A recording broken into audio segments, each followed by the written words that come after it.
Thank you. So I was in the Denver airport a couple of years ago on a layover, and I sat at my gate across from a businesswoman in her late 30s. And she asked me the question that I've spent my entire career hating. What do you do for a living? It's like, what can I say that's not going to really tick this person off? I'm trying to make a medical procedure illegal. It's like, it's not going to go very well. And so I described for her what I do in a way that I'd never said before, but this has kind of become my go-to how I describe what I do. She said, what do you do for a living? And I said, I help pro-lifers to not be weird.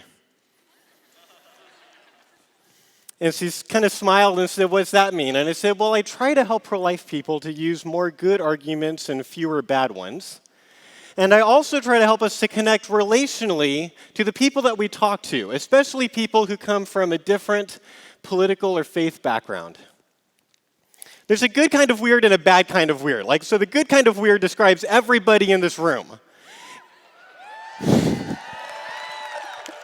And here's what I mean. You don't even know what I mean yet. Here's what I mean. You all went and marched in freezing temperatures yesterday. That's weird.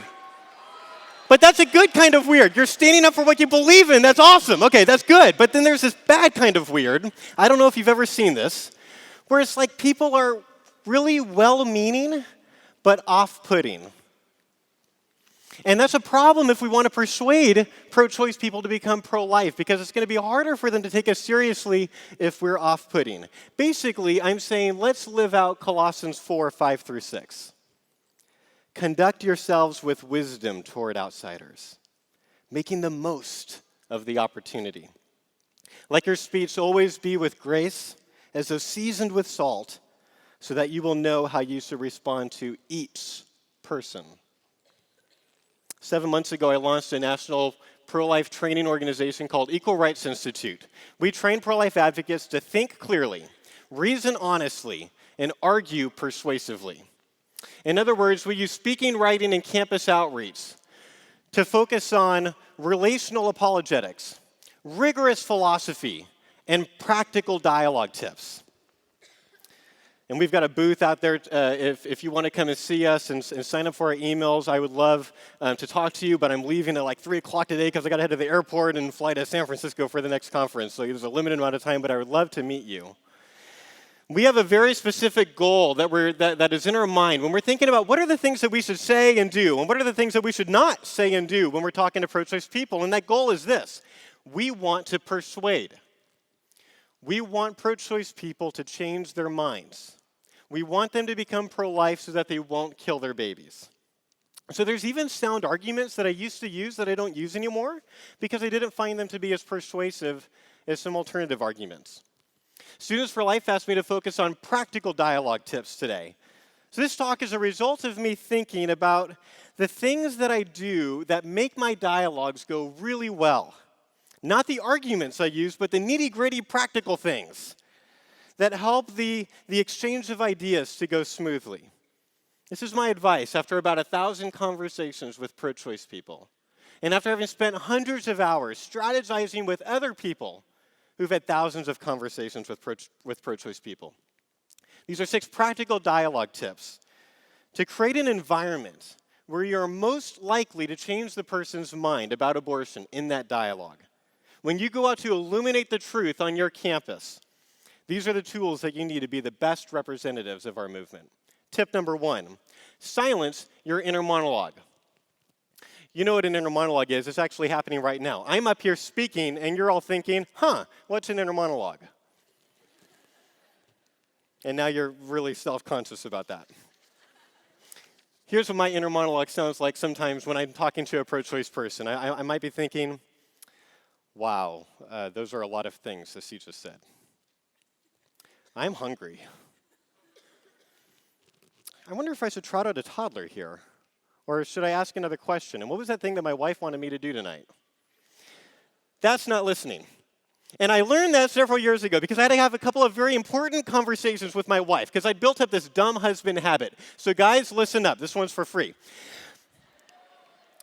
I had built up this habit where I'd get home from work and my wife and I would be telling each other about our days. And sometimes she would be telling me about her day and I would be on my phone browsing Facebook statuses. Yeah, I know now.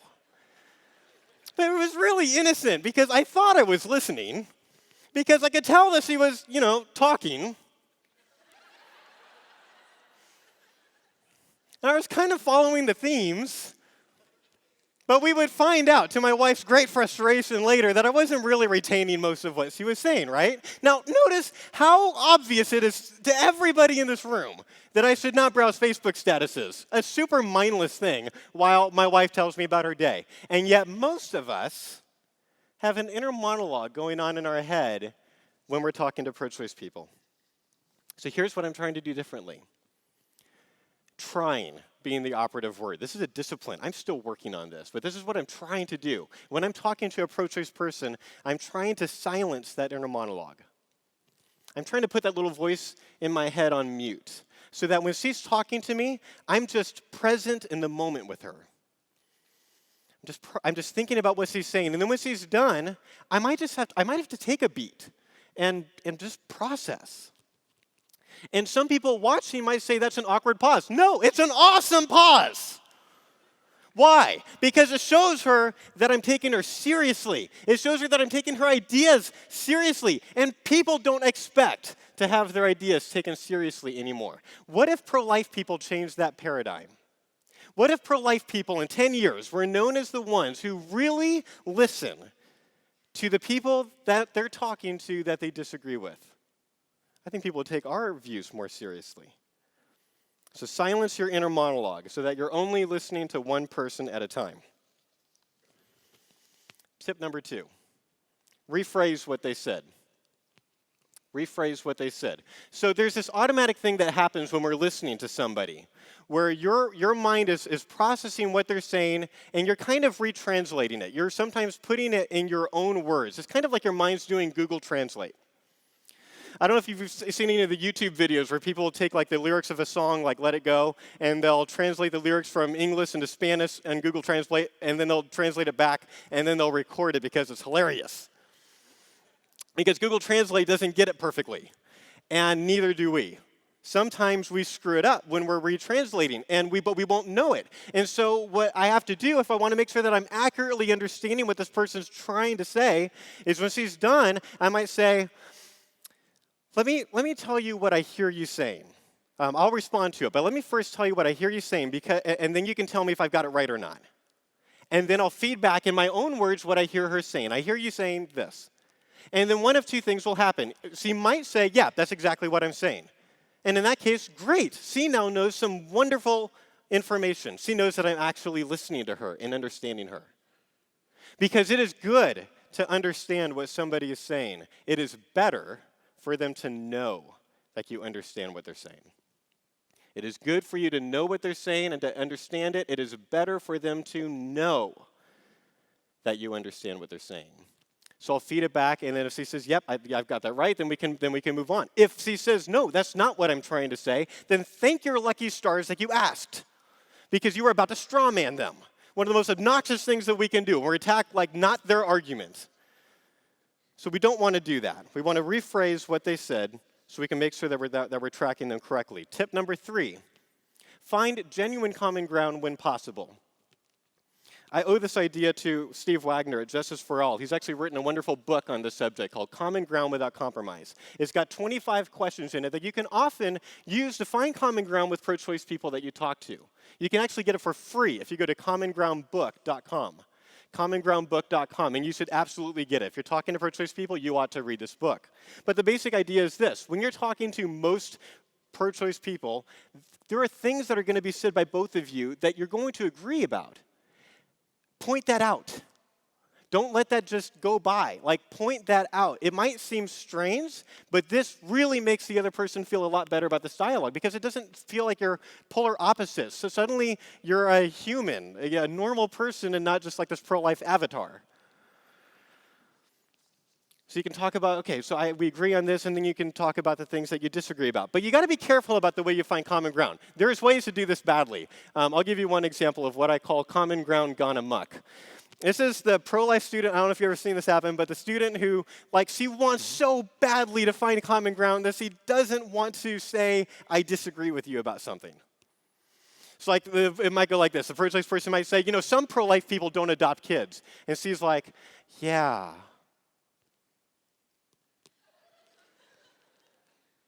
It's like, well, yeah, so they're hypocrites. Yeah. Will you be my friend? Okay, so that's not very helpful. But then there's like this other extreme on the other end of the spectrum where it's like it doesn't even sound like common ground happened. Have you ever seen this? Like the pro-choice person would say, yeah, some pro-life people don't adopt kids. It's like, yeah, well, sure, some pro-life people don't adopt kids, but that doesn't matter.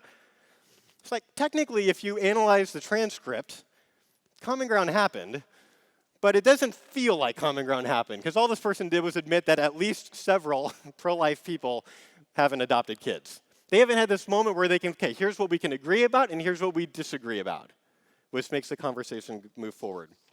So find genuine common ground, but be careful about the way that you do it. Tip number 4, acknowledge the horror of rape. Acknowledge the horror of rape. I think sometimes pro-life people don't respond to this question well because we get what I call fetus tunnel vision.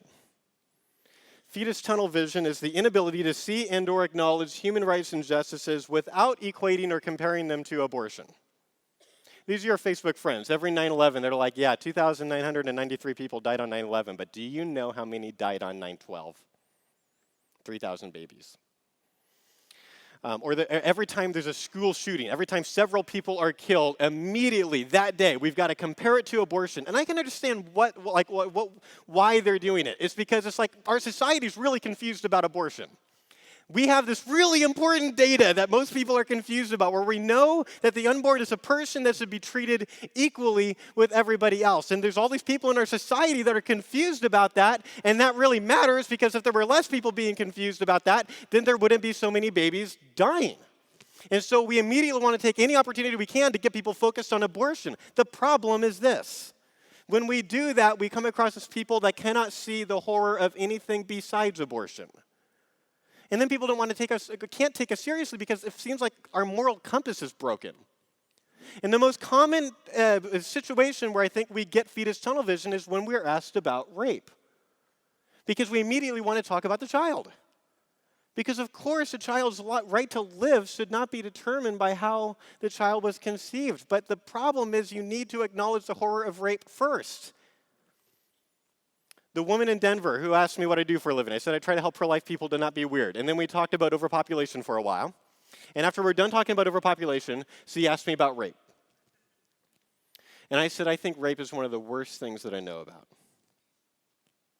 When I think about rape, I get really angry inside. And I've got friends who've experienced that. And I don't think our society understands how bad rape is. Because sometimes I hear people say things that implicitly blame the survivor of rape and not the rapist. That really concerns me. And if she gets pregnant, I think he's committed multiple moral crimes. He's not only forced himself on her, but he's forced her to become a mother. And now she's got to make maybe the most difficult decision of her life. She might either carry the child to term, so 9 months of pregnancy and a painful delivery, and then either parent the child, which is a very expensive 18-year commitment, or she might offer the child up for adoption, which is, I think, a heroic and selfless act, but it's emotionally painful for most birth moms that go through it. Or she's going to make the wrong decision and hire a doctor to kill her child. I think the rapist should be punished for all of that. I think he should be in jail for a very, very, very, very long time. But why should the child pay with his life because he was conceived in rape? So notice what I did. I spent like 95% of my time acknowledging the horror of rape. And then in one question, I clarified the moral logic of the pro-life position. Why should a child pay with his life because he was conceived in rape? And then my plane began boarding, so I had to leave. So I was gathering my things, and two things happened at the end of this conversation. The first thing is the woman admitted that she was out of good pro-choice arguments. And then the second thing that happened... It's a good day.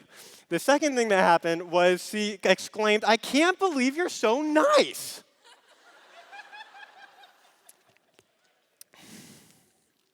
Says to the guy who just told her that it should be illegal to have abortions in the case of rape. it might seem strange to hear that you need to acknowledge how horrible rape is because it's so obvious, but it's not obvious to the person you're talking to. And when you do acknowledge it, you can exponentially increase the impact that you have on that person. So silence your inner monologue, rephrase what they said, find genuine common ground when possible, acknowledge the horror of rape. Tip number 5, be intentional with your body language. It's just those little things that sometimes make a dialogue go so well. So I'll just give you a few examples of what I do. I can't spend too much time on this, but just a few little things. I try not to stand like this. Like if they're right here, I'm not here, because this feels like we're toe-to-toe.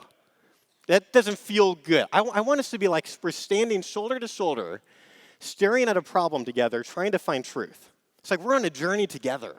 And so again, usually this person will be kind of facing this way, and I'll be facing this way, and we're thinking about this subject together. But I do make a lot of eye contact, especially when they're talking. I make a lot of eye contact, and I'm giving lots of nonverbal cues to try to show that I'm tracking with them. I'm listening. So I'm nodding and saying or yeah, or those little nonverbal things or kind of verbal things.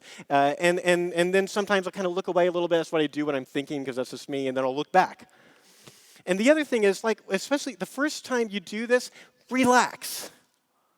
Like I see sometimes, like the first time a pro-life student goes to talk to a pro-choice person, like they're all locked up. It's like, it's okay. It's going to be okay. Like this is fine. And that can really make a big difference. I'll give you one example. I was a few years ago, I trained the staff at Students for Life of America. This is one of my favorite pro-life groups in the country. So we got to train their staff, and it was August, and so we couldn't do a campus outreach. So we did an all-day training seminar, and then we were going to do an outreach to practice what we taught the day before, which is what we like to do with campus groups too.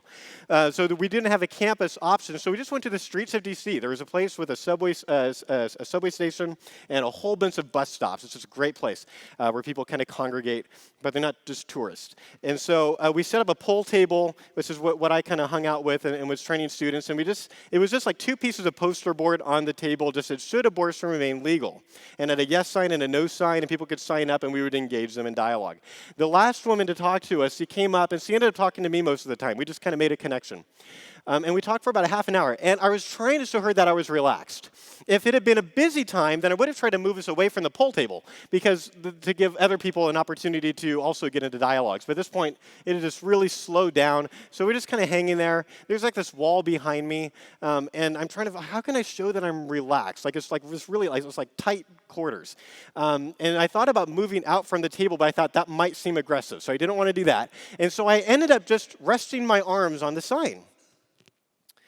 And I looked really relaxed. I wasn't. It was a really flimsy sign. Like if I put an ounce of pressure, it would just collapse. So like my core was getting this workout for about half an hour. But I looked really relaxed. And so 30 minutes later, she totally became pro-life. It was this really cool moment where she kind of explains about how this made such a difference for her. And she found out that I'm training these, all the staff are hanging out just watching this now because it's almost time to go. So they're just watching the end of this conversation. And then she hears that I'm training them, and I've never seen this happen before. She goes and gives us this spontaneous speech. She walks right over them and just starts preaching. She's like, you should dialogue about abortion. This is awesome. This guy is great. Do whatever he says, because here's how awesome this was. I was pro-choice this morning, and it was really affecting my life because I thought abortion was wrong, and so I'm terrified of getting pregnant, so I haven't been sleeping with my husband. And then today, I talked with this guy, and this is awesome. And let me tell you what's so great about what he did. And she pointed out 2 things. She pointed out she felt heard, and she said that she really liked my body language. She was like, he seemed so relaxed, and that made me feel relaxed, and I could have talked to him for hours, but now I'm pro-life, and now I'm not afraid of getting pregnant, so I'm going to go have sex with my husband. It was a really big day for her. It was a big day for her and him. All right. So it's those little things that can make a dialogue go really well. All right, tip number 6. I'll spend the rest of my time on this point. Be willing to jump to another topic. Be willing to jump to another topic. Oh, I'm going to get emails about this tonight. I know people that would disagree with me about this. I know people that would say, you need to stay in the driver's seat. You need to keep the conversation focused on the only thing that matters. And at Equal Rights Institute, we just have a different style of dialogue. We're open to the possibility that if somebody changes the subject to something else, then that other thing might be something that they really need to talk about. Let me just give you a few examples of what I'm talking about. Religion. I've been heavily criticized for this. I've had some people say that if I don't share the gospel in every conversation, I'm making a huge mistake. I've had other people tell me that if I ever let the abortion conversation shift to religion, I'm making a huge mistake. So I guess you can't please everybody. But I think both views are wrong. Can we stop treating people like formulas for a second and remember that they're people and that people have different needs?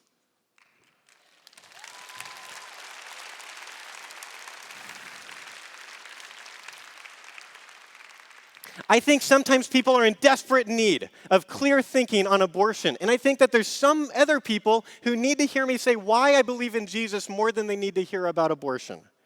Every conversation is a series of difficult judgment calls amidst prayer without ceasing. And I don't think I always make the right calls. But I certainly don't think that I should run every conversation from the same script. Let me give you a trickier one. Same-sex marriage.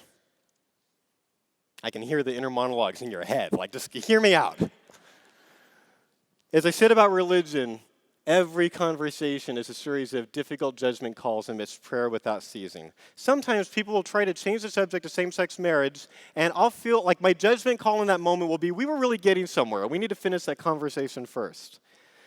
Other times, it's an openly gay man or woman made in the image of God, asking me if I believe God hates them. I think that's a question well worth answering. If I'm talking about abortion and the person still insists and says, well, what do you think about gay marriage? Now, it's possible that this person is feeling like he's losing on abortion and he wants to win. But even if that's the case, it's possible that this person has never heard a reasonable and loving Christian explain why they're opposed to same-sex marriage. And if that's the case, I've just been handed a wonderful opportunity. Maybe this is a person that can't really hear what you have to say until they hear you say that you don't hate gay people. You need to remember, that is the narrative the left has been telling about us for over a decade, that if you're opposed to same-sex marriage, then you must be a bigot. You must hate gay people, and there can be no other explanation. So I've had conversations with people where I didn't have to say I agree with you about same-sex marriage. They just needed to hear me say that I don't hate gay people, that two of my closest friends are lesbians, and I have other friends who are gay, and I really care about them. They needed to hear me say that one of the worst things that I know about is when a person is beaten or emotionally abused or murdered because he's gay. They need to hear me say that I'm for the equal right to life of all people, born or unborn, straight or gay. And then when they hear me say that, now we can actually have a dialogue. Being willing to talk about the issue the student cares most about may turn this into the best conversation they've ever had with a Christian. Like, think about the impact that you get to have on your campus. You're so lucky. You get to do activism, hopefully on the same campus for years. Hopefully, if you talk to a pro-choice person, it's not the last time you talk to them. It doesn't have to be the last time you talk to them, especially if you make a really great impression the first time. And maybe the impression you need to make the first time, maybe the thing they need to know about you is that you really care about people. Not just fetuses. You care about, you're pro-life, not just pro-fetus, you're pro-life. So you care about people who've survived rape. You care about people who are bought and sold into sex slavery. And of course, you care about abortion because you think that the unborn are people. So you think there's this whole group of people being legally killed. Now it makes sense why you would care so much about abortion. They're going to be so intrigued by you. It's like you get to play good cop, bad cop with the caricature of the pro-life movement they have in their head. Like, they're going to be so amazed by this, they're going to want to, they're going to be super interested. They're going to want to talk to you about more things. And that's the context where you get to see people change their mind, because usually people don't change their mind in one day. Usually people change their mind slowly. My friend Jonathan Fincher says people change their mind like water hits a rock. slowly creating contours. And if you actually build a friendship with this person, that's a context where you can have multiple conversations and see substantive change. Here's what your agenda should be. When you're in a conversation with a person made in God's image, your agenda should be to love them. And sometimes loving them means talking about abortion. And sometimes loving that person means talking about something other than abortion. Be willing to get out of your comfort zone if that's what the person needs. Silence your inner monologue. Rephrase what they said. Find genuine common ground when possible. Acknowledge the horror of rape. Be intentional with your body language and be willing to jump to another topic if that's what the person in front of you needs. I believe that if you do those things, you will become known on your campus as a pro-life advocate who thinks clearly, reasons honestly, and argues persuasively. Thank you very much.